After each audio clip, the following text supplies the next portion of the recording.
Good afternoon, everyone. Thank you all for joining us today. My name is Ayesha. I'm a realtor with Remax Galaxy, as you guys see the logo in the back there. Working with rental clients as a realtor. How essential that is. I started as an agent a couple of years ago. My first client was rental. It's a great way to practice. And today we'll go through this class and why it's important and what are the basic steps of it.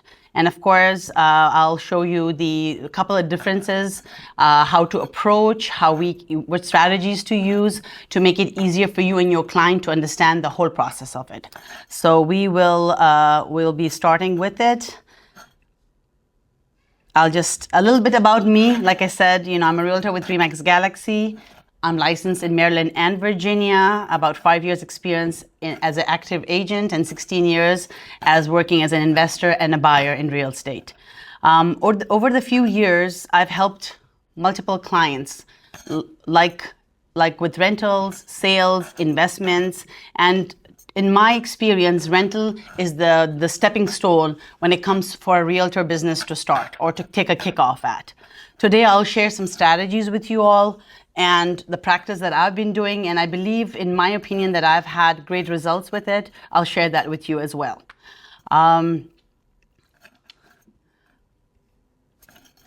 Why rental matters? Why is it so important? Strategy business you can count on. With rentals, I have the slide. I'll have the slides here, but I speak from my heart most of the time, and so I'm not going to go by the script. Just want to let you guys know how rental matters to any agent. What difference would that make in our business? It's a great transaction when you start as a new agent, a brand new agent, to learn first of all the practice of it. And it's very close to qualifying someone as a buyer for sure. The strategy that you use, and as a rental client, for your rental client, I go same for buyers. Now, rental clients can be changed to your future client as well. And I'll share how that happens as we go along working with the client.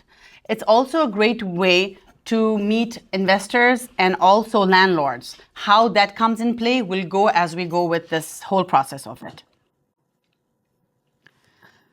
Have you guys rented before by any chance? Have you been through the process, any of you? No. Okay, no worries. Okay, so the rental process, there's a couple of things when a renter or a client, approaches you. First strategy is to consult with them, pre-qualify them, property search with them, application and screening, lease signing, and moving. These are the few stepping stones when working with a rental client. As you start working with them, as you receive a call or you get a lead, where to start with. So pre-qualifying is the essential. Getting to know. It's not only important for you, it's also important for your client to understand what the process is. Majority of the times, they're first-time renters.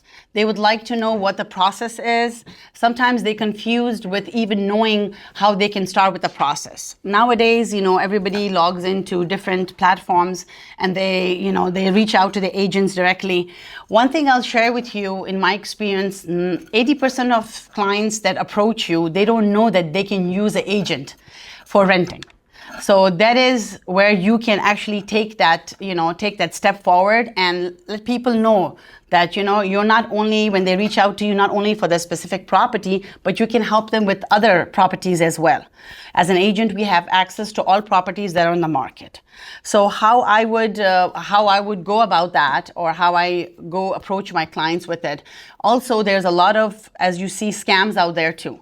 So you want to make sure that you inform your clients, you talk to them, and step by step help them out. Give them the guidance. That is very important because now you're building a relationship with them, which is very essential.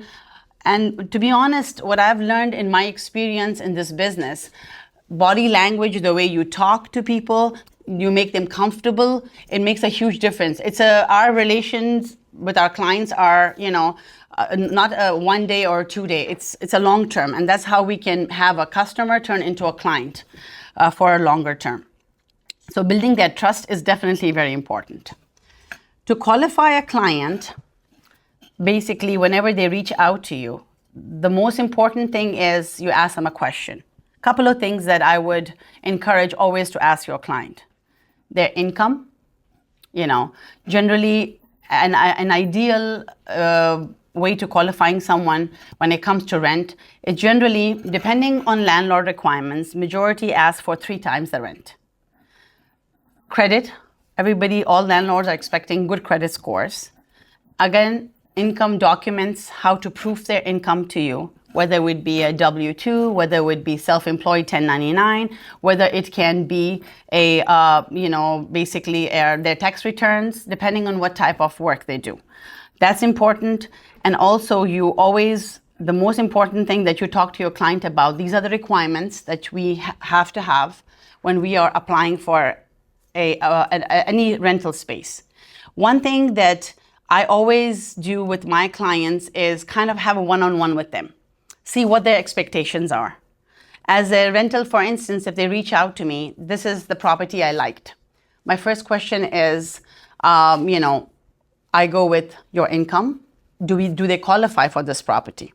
Because certain times they have multiple people that they will be applying, and the landlord has certain requirements. So those are the couple of things you have to have a consultation with them, whether they are qualified for this property, credit-wise as well. Some clients would know their credit, so always consult with them. How is your credit like? Any background history. Before you reach out to the agent, get to know what your client is all about, what their qualification is. Most of the time, reaching out to the agent on the other end, when you're making an appointment, they would ask you, what the qualification is, just to make sure when you're applying for it. So it's good to know about your clients for sure. Let me go to the next slide, sorry. I didn't tell you, so my apologies. Okay, here we go. I think my computer is not connected very well, so my apologies. I think we are on slide with the common requirements of a rental. So this is what I was talking about when it came to qualifying, as you're having a consultation with your client to qualify them for rental. So those are the details you go with them. Other few questions that you would like to ask your client is whether they have a pet.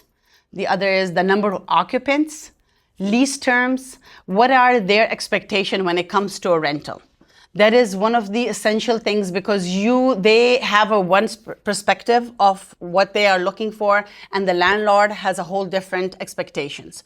So as long as you share that information with them, that can make your life easy as an agent, and actually make that connection with your client, understanding what their needs are. Okay, we'll go to the next slide. So how do we verify their income? Like I mentioned, please ask them to send their income documentation, their pay stubs, proof of income. If they're just starting a new job, a letter like that, have that sent over. Credit check and all of that. Consult with them, of course. And any documentation that helps them, basically, if, for instance, if they're looking for a property that has multiple applications on it. So you have to have a consultation on it as well. The next thing is we schedule an appointment to see the property after having the consultation with them. Here we are. Can we go to the next slide? Okay. So I'll just kind of go over, this is a great slide, I'll go over that too, but I wanted to, now that we have had their credentials, now that we have had the property they have chosen, you take them over there, you give them a tour, and make sure that this is something they're interested in. And if that is something that they would like, the next thing we'll do is reach out to the agent and ask for what the process is. Most of the time, MLS, where you have the property information, the agent has already given that information up there. Basically, either it's through a link that you apply, or the agent will ask you to send the application, which is an NVR application, with a copy of ID and proof of income to them, and start the process that way. Always have that conversation with the agent before you send an application in. This way, the agent will have a look out for it, and you build that relation with the agent too, and give your information of your client to them so they have a look out for that specific client. Because sometimes we have multiple applications. From here onwards, let your client know that it'll take certain time. Usually an application process can take anywhere from 24 to 48 hours, or it can also take more than that depending on how the agent processes the application. I've seen some agents, they go through, a management company. Management company usually takes, I've seen them sometimes taking 3 to 4 days. Longer than that. Just have that conversation with the agent, keep in touch with them to let them know, to let them ask them if they need anything else, what is the status on it.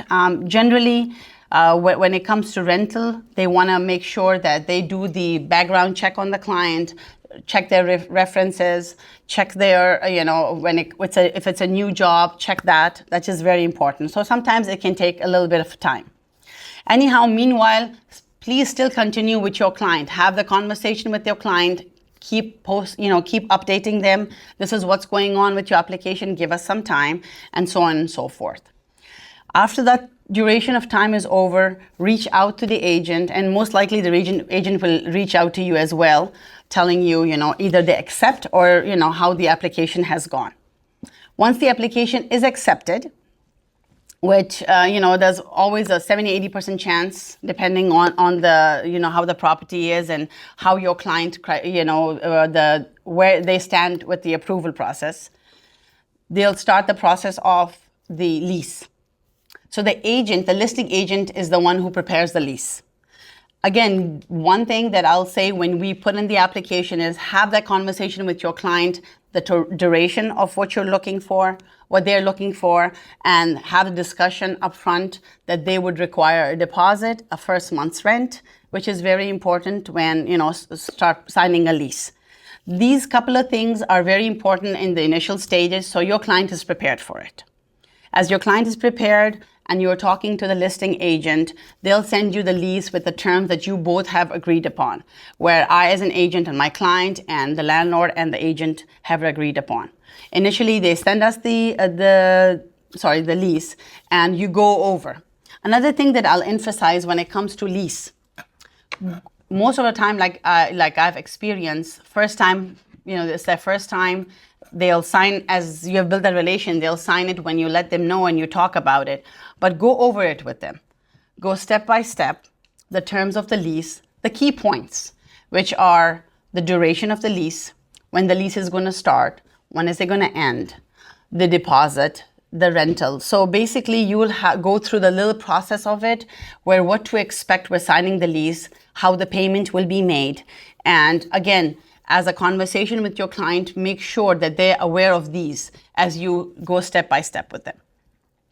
Once a lease is signed, generally on the lease, there's a date when the rental amount and the deposit, should be turned into the listing to the listing agent and the landlord, of course.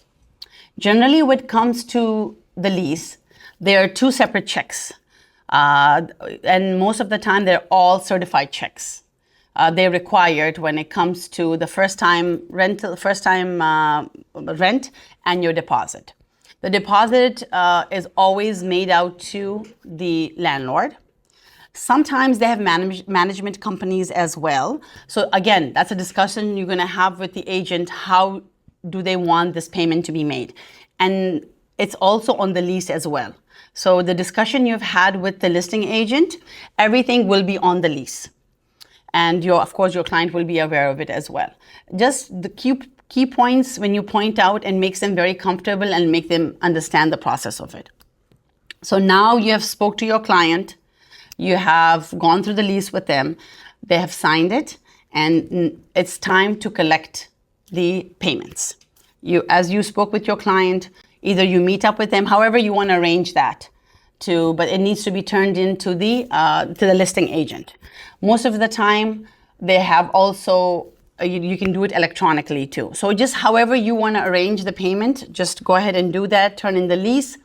Now now the lease is turned in. For instance, we are starting to move in the 1st of October. So we talk to our client, we talk to the listing agent and ask them what the process is, how should they pick up the keys and all of that. What I do is, and majority I advise everyone, is the day of the lease starting, a day before, you go in and do a walkthrough with your client. So they can see how the property position is, if there is anything while you walked it the first day when they toured it, and what it is right now. If there's any difference, or sometimes what happens, you pick a couple of things, for instance, like the carpet needs to be washed, right? And the agent had told you that, mentioned it, or certain updates need to be done and they said we will do it. So make sure you point that out and look into that, because that's why the walkthrough is very important. But again, with the walkthrough, I'll say one thing.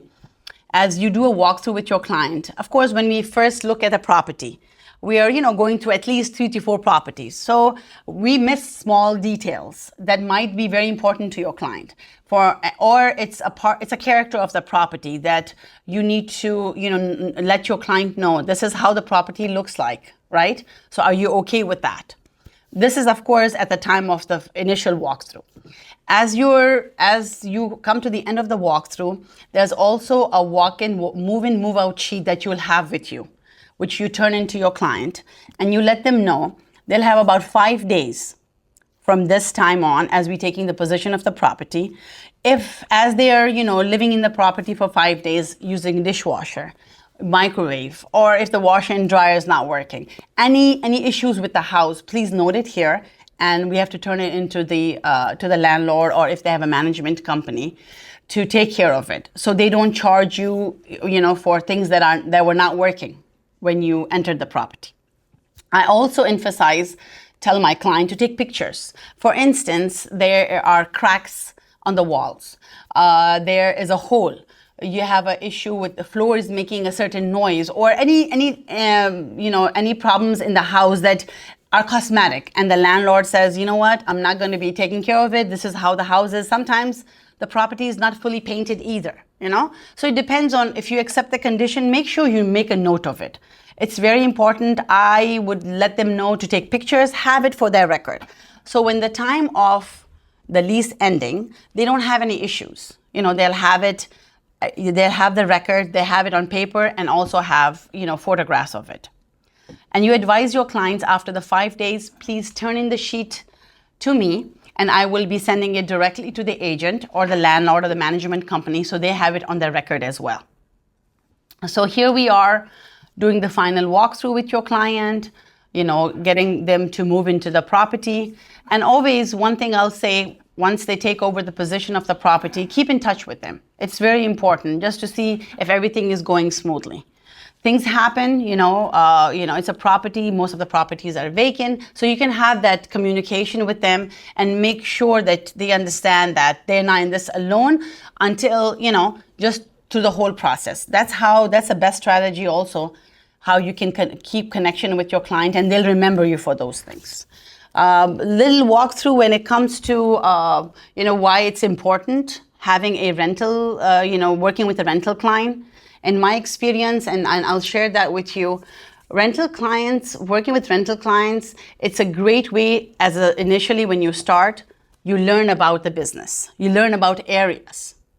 You learn about what the rental rates are in the areas. So later on, you can also work with investors and clients who are interested in getting rental properties, how the area, what the stats are. So you get to learn all of that. My experience working as my first client was a rental client, and I learned with it not only just how to work with the client, but how to use different processing, how to process the application. What as a rental client, what are the expectations? So that is, of course, very important. Another thing, as you work with client, it's the experience, the confidence you build. Remember, you know more than anyone. You are an agent now. So have that confidence built, get to learn about the area, and have that relation built with your client. Your client today, who's, I've had, I had an opportunity where I met a client. We were looking into, they're about $4,000 is what he was looking for. We looked at a couple of properties, didn't work out for us. And I suggested, while we built that relation, a couple of viewings of property, I suggested, why don't you look into purchasing? Because if, to be honest, your mortgage might be even less. He was very interested, and we started, because he had a bit of a time, so we looked into that too. And little did we find out that he could actually own a property and pay less on it, because he was a veteran. So he had the opportunity to go through the VA loan and have zero down payment. So a lot of people don't know about this. That's why having that lengthy conversation with them can kind of, give you a perspective of what they're looking for, and also know, a couple of things that you need to find out, what's the reason of their moving is, their plans. That will give you a platform where you can build a relation with them. So those are the clients who are your future buyers, and they are also your clients who will give you references, because you have worked with them that closely and you have got to know so much about them. You see them sometimes more than your own family for a few days, because you're with them almost every day. You're texting them, you're calling them. So building that relationship, is very, very important. Of course, like I said, for the future, you can get to know about the area as well and learn more about, what would be a good investment opportunities when you come across other clients. Sorry, Siobhan. Okay, so now we are here. This is one of the most crucial and important when it comes working with any clients, especially rentals, because now your client has settled down, you've had a conversation with him or her, and you know what the idea is. One of the most important thing is having a CRM, which is that's your database. Whenever you're finished with your day with working with different clients, have the database where you feed all the information, like highlight what they were interested in, like their birthdays, for instance, right? Eventually you will have multiple clients. Remembering them would not be easy. So having little notes and feeding it to the CRM, having that database ready for you for your client. For instance, I had a client that I met in January, my first client, of course, my renter. I met with them. We found a property, great, moved in. After the walkthrough, gave her flowers, and I said, okay, we'll keep in touch. So they moved here from New York. They were just newlyweds as well, and they were planning to have a child, because the conversation we had, they were expecting, actually. My apologies. So after 4 months, I reached out to see how they were doing. So now, how do I know that? Because I had all the information in my database, and I had notification. Have any of you used a CRM yet, or not? Have you started working on a CRM? There you go. You know how important it is. You can have that information in there, and it also is a reminder. Actually, CRM is good for me because it's a reminder for me, to be honest, to keep up with them. So I reached out to them in 4 months, and I remember them, they were expecting. So I said, hey, how's it going? They said, yeah, Ayesha, we had our first child. And so I went, visited again, kind of, kept in front of them. And when there was time for them to, buy, which was, I knew in my conversation with them was, what their plans were, and they discussed. Sometimes the client will tell you, sometimes things change. But at least have that information with you so you can have something to reach out whenever you do. So with rental clients, I give them every 3 months just to keep in touch with them to see how they're doing, or if there's anything I can help with. Another thing is to ask for referrals from that client. Especially the area we live in, it's military base. We have a lot of, generally, I've seen people now, about 5 years, it's move out in this area. So especially with rentals, it's about a year, maximum is 2, majority of the time. So for them, they have family coming in, they are moving themselves, having that conversation, knowing what their long-term goals are very important. And another thing with a CRM, if you have anything going with market updates, That's another thing. When you have them on the CRM, you can, program it where you can give them a call, give them market updates, and just to say hello and just kind of say, hey, I'm here. If there's anything I can do, let me know. And meanwhile, whenever you do every couple of months, you just let them know if there are referrals or, anything you can do for them. So CRM, I believe and the one thing with CRM that I've seen, it's a long-term goal. It is in the beginning, it becomes a bit challenging because it's not one client, it's two clients. But once you get the habit of it, it makes your life so much easier. It just gives you the upper hand on how to reach out to people. And of course, the CRMs that we use nowadays, it has all this program built in where you can send them a letter, where you can send them the update. So it's all part of the program that we have.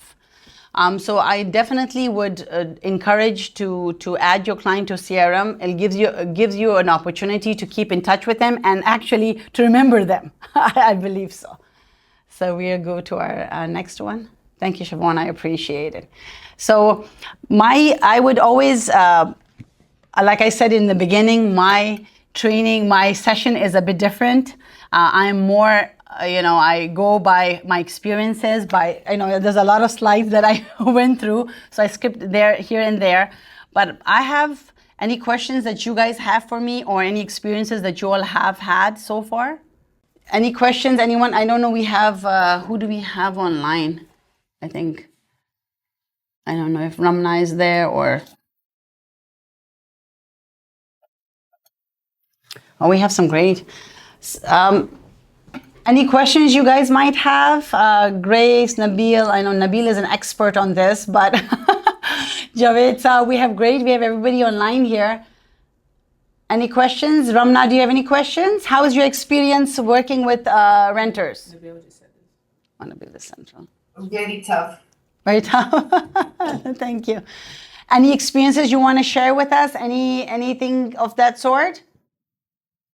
Not really as of now, but the struggle is still there, and people are like on the rental side. People, they don't believe you on the first time. It's hard to get their confidence. It's hard to because they don't know how the realtors work. Absolutely. So their concept is that realtors only working for a specific property. Yes, exactly. So they keep hopping from one realtor to another realtor, and it's hard to get them on the board. It's hard to have the exclusive right to represent from them. And once they sign in, they don't know what they signed for. So they keep going to other realtors for the rental property. Yeah, that's correct, Ramna. I've experienced that myself too. So that's why it's very important to have that conversation the first time you receive a call from them, stating they're interested in that property. Getting to know that information from them and letting them understand that, hey, you know what, you're a realtor, you can help them with other properties. The exclusive right to represent, of course, it is very important. And if you have that message, make them, why it's important, because you will be spending time with them. You cannot only show them that one specific property, but you can show them multiple properties as well. And, you'll be dedicating your time to them as well. So I know we have, because a lot of people don't know about it, giving your client that knowledge, giving them empowerment makes a huge difference. I mean, we always have resistance now and then. And there are people who have had actually very bad experiences with agents, not with agents, but a lot of people out there who, like the other day I was looking at Facebook, one of my properties is on the market that I listed for $5,000 on the properties on the listing for $1,500. So they reached out to me. They're like, what's going on? The client reached out to me and I said, no, it's actually, $5,000. This was in Bethesda, Maryland. And I said, no, it is. So there are a lot of scams out there too. This was actually on Marketplace. So, we have to be aware of them and let our clients know. giving them the power of knowledge makes a difference. So keep at it, Ramna. You will, first couple of times, obviously it's tough, but reach out to your coach, reach out to your broker. They'll be able to help you and assist you.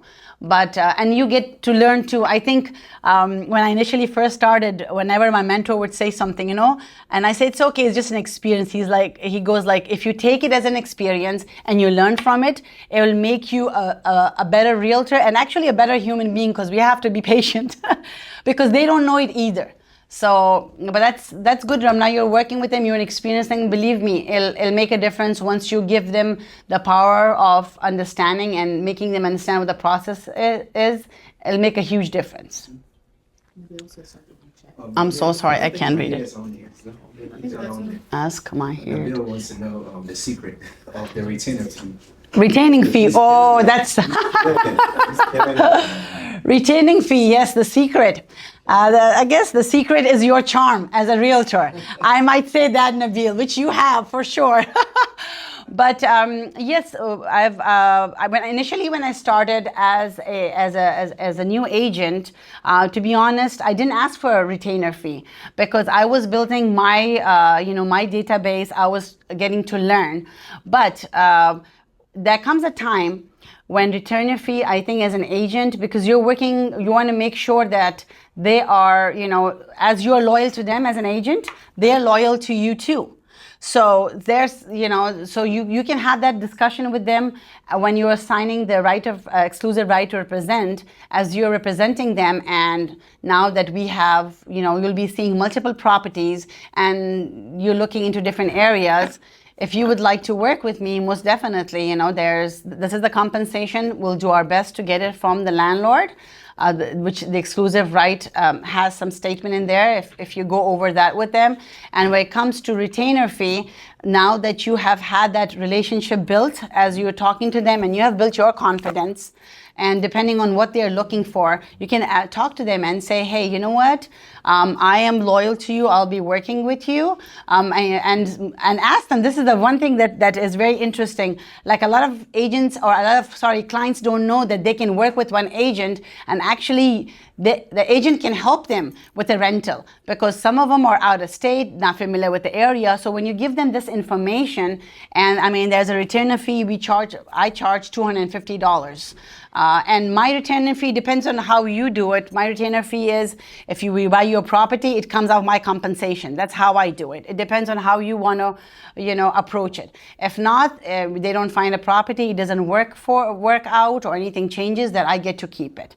But I think the secret in our business is building a relation with your client.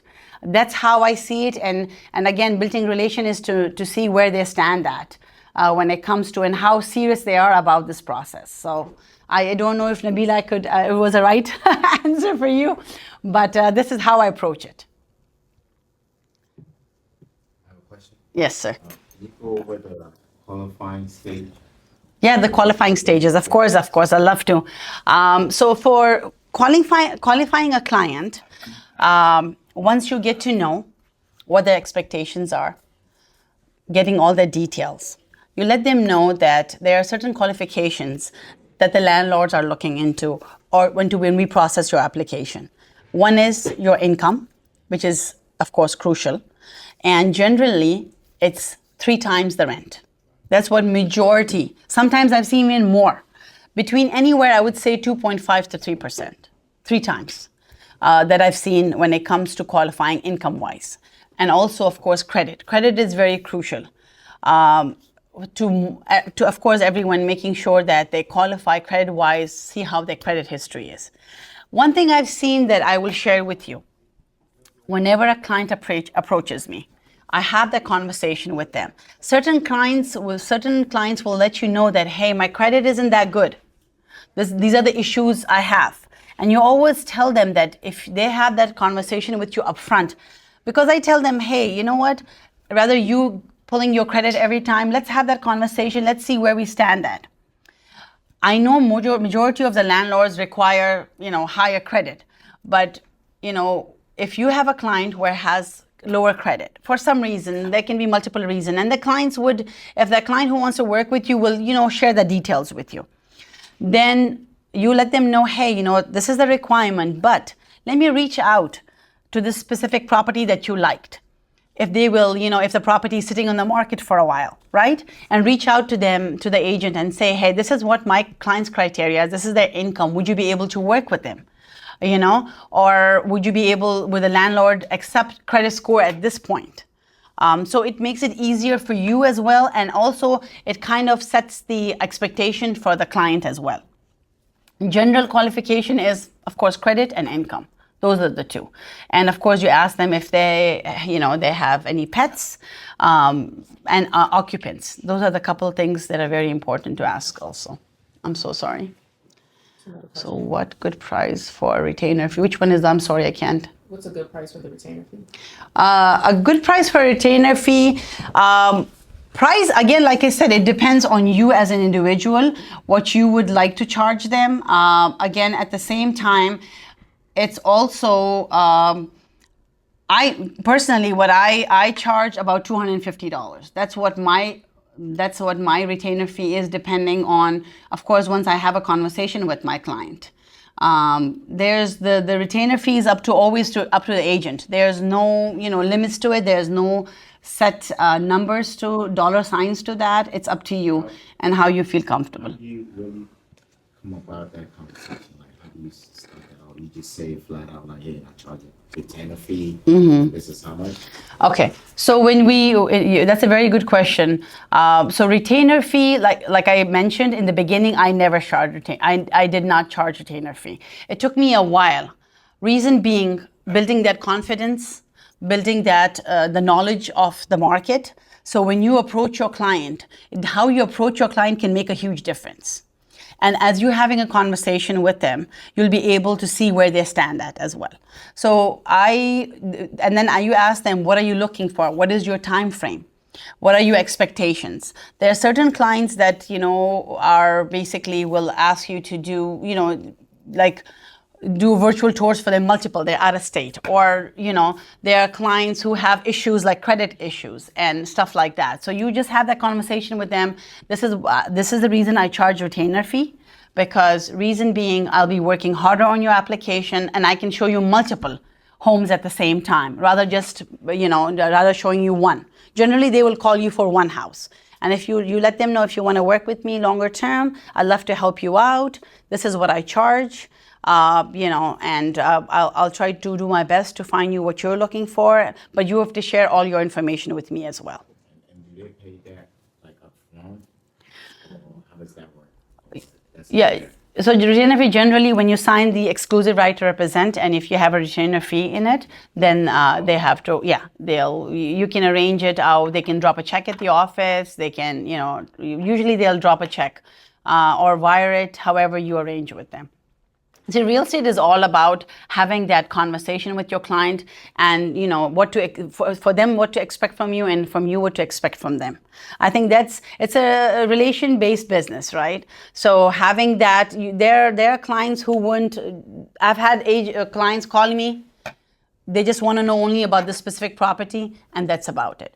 There are clients who are like, Ayesha, find it for me. I'll pay. Doesn't matter. So it's how the conversation you have with them.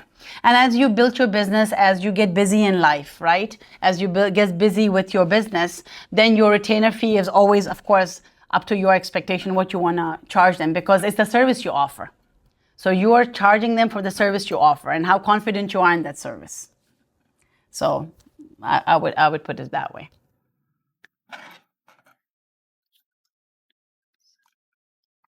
Okay, best practice, no more than.